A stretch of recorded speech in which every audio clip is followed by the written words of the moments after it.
তো নমস্কাৰ আপোনালোক সকলোকে এটা নতুন ভিডিঅ'লৈ এই ভিডিঅ'টো কোনো মোৰ বেলেগ ভিডিঅ'ৰ নিচিনা মানে বেছি ফানি কিবা কিবি মানে লগৰ লগত এনেকা নাই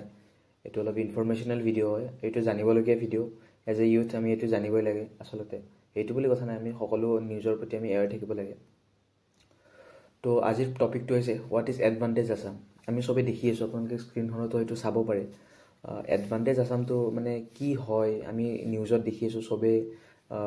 বেলেগ বেলেগ মানুহ আহিছে দেশ বিদেশৰ জুমুৰ চলিছে নৰেন্দ্ৰ মোদী আহিছে অসমত গুৱাহাটীত আদানী আম্বানী স্পীচ দি আছে হয় কি আচলতে তো গোটেইখিনি মই চামাৰি কৰি আপোনালোকক এটা সৰু ভিডিঅ'ত চিম্পলি এটা ইজি টু আণ্ডাৰষ্টেণ্ডিং ৱেত বুজাব ট্ৰাই কৰিছোঁ আপোনালোকে যদি ভিডিঅ'টো ভাল লাগে যদি কিবা অলপ বুজি পায় দেন ভাল বেয়া যি আছে ফিডবেক এটা দিব এডভান্টেজ আছামৰ যদি আমি ক'বলগীয়া যাওঁ এতিয়া ক'বলৈ যাওঁ এডভান্টেজ আছামটো মানে কি চলি আছে আমি দেখিছোঁ আদানী আম্বানীয়ে 50,000 crore ইনভেষ্ট কৰিছে অসমৰ ওপৰত ইনভেষ্ট কৰিম বুলি কৈছে এতিয়া কথাটো হ'ল এডভান্টেজ আছাম হৈছে এটা এডভান্টেজ আছামৰ যিটো এইটো আইডিয়া এইটো বেছ কৰে এখন ঠাই কেনেকৈ গ্ল'বেলাইজ কৰিব পাৰি এখন ঠাই কেনেকৈ ডেভেলপ কৰিব পাৰি এনেকা ষ্টেপ ডুবাইতো লোৱা হৈছিলে এটা সময়ত গুজৰাটতো লোৱা হৈছিলে যে বাহিৰৰ মানুহ আমাৰ আণ্ডাৰ এতিয়া জেগাখিনি আহক ইয়াত বহুত এক্সপাৰ্টিজ আছে এইবিলাক ষ্টেপ আগতেও যিবিলাক এতিয়া ডেভেলপ কাণ্ট্ৰি ডুবাই গুজৰাট এইবিলাকতো আগতে লোৱা হৈছিলে এনেকুৱা একশ্যনবিলাক ল'লে দেশখন কেনেকৈ গ্ল'বেলাইজ হয় সেইটো আপোনালোকক কওঁ যে কিছুমান এক্সপাৰ্টিজ আছে যিবিলাক আণ্ডাৰৰেটেড হৈ আছে আমাৰ অসমত কিমান কি আছে আমাৰ ৱৰ্ল্ডৰ যিমান মানে বেম্বো কালেকশ্যন আছে চবত 66% ষ্টক অসমত আছে অসমৰ আমি য'ত থাকোঁ বৰ্তমান কোকৰাঝাৰত মাছৰুমৰ ভাল খেতি হয় এইটো আণ্ডাৰৰেটেড তিনিচুকীয়াত আমাৰ নেমু টেঙা ভাল হয় কি চাহপাত এই নেমু টেঙাও হয় তো আমাৰ লোৱাৰ অসমত ধান খেতি অলপ ভাল হয় তো এনেকুৱাত বিভিন্ন ধৰণৰ এক্সপাৰ্টিজবিলাক যেতিয়া গ্ল'বেলাইজ কৰিব পৰা যাব সেইবিলাকৰ কাৰণে অসমখন ভাল হ'ব তদুপৰি তাৰ উপৰিও কি আছে আমাৰ অসমত এতিয়া অলপ নিবনুৱাৰ সমস্যা আছে কিমান ষ্টুডেণ্ট পঢ়ি ওলাই আছে ইঞ্জিনিয়াৰ বনি ওলাই আছে নাৰ্ছ বনি ওলাই আছে ডক্টৰ ওলাই আছে কিন্তু সেইটো হিচাপত অসমত ইমান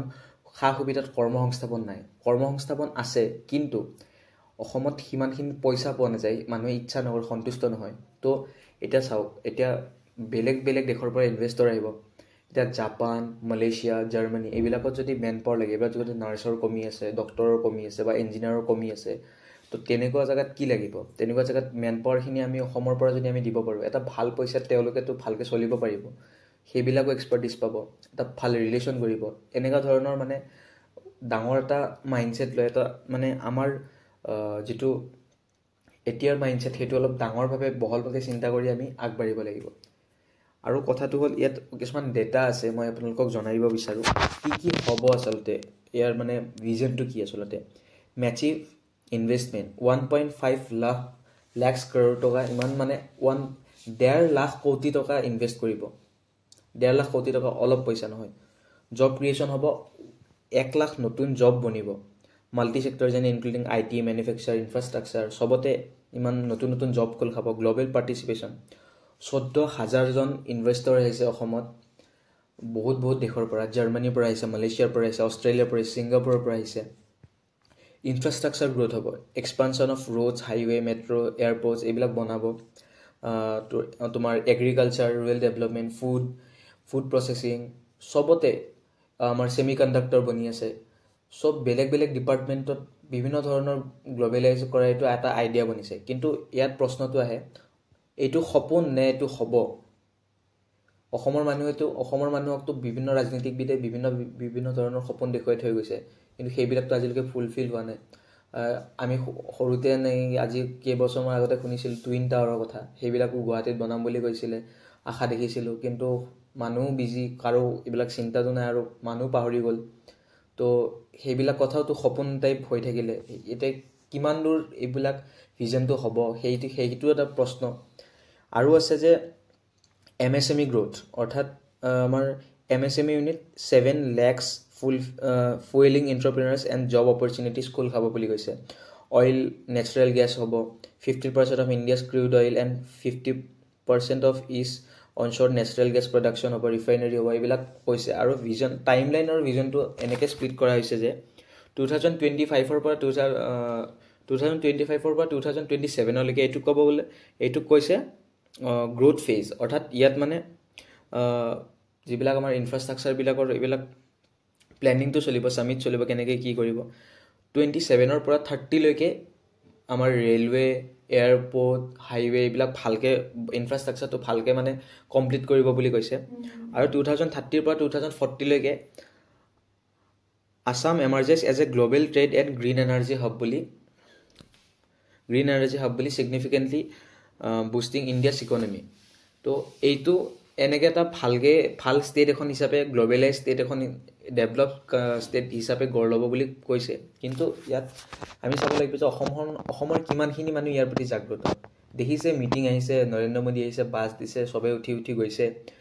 কোনোবাই কিবা অলপ আশা কৰিছে, এইবাৰ চাকৰিটো হ'ব চাগে, এইবাৰ 2জন ঠিকাদাৰে কৈছে এইবাৰ ঠিকা এটা ভাল পালে ভাল আছিল। ক'ব নালাগে এইবিলাক, ক'ব নোৱাৰি এইবিলাক কথা, ভয়ো লাগে কিছুমান কথা ক'বলৈ। কিন্তু মানে সৰু সৰু চিন্তাত থাকিলে নহ'ব। আমাৰ এতিয়া আমি কিবা এটা যদি কোৰ্চ এটাই কৰিব যাওঁ, সেইটোত আমি আগতে চাই ল'ম চৰকাৰী চাকৰিটো আছেনে নাই। যদি সেইবিলাকত ভাল অপৰচুনিটি নাই, আমি নাযাওঁ।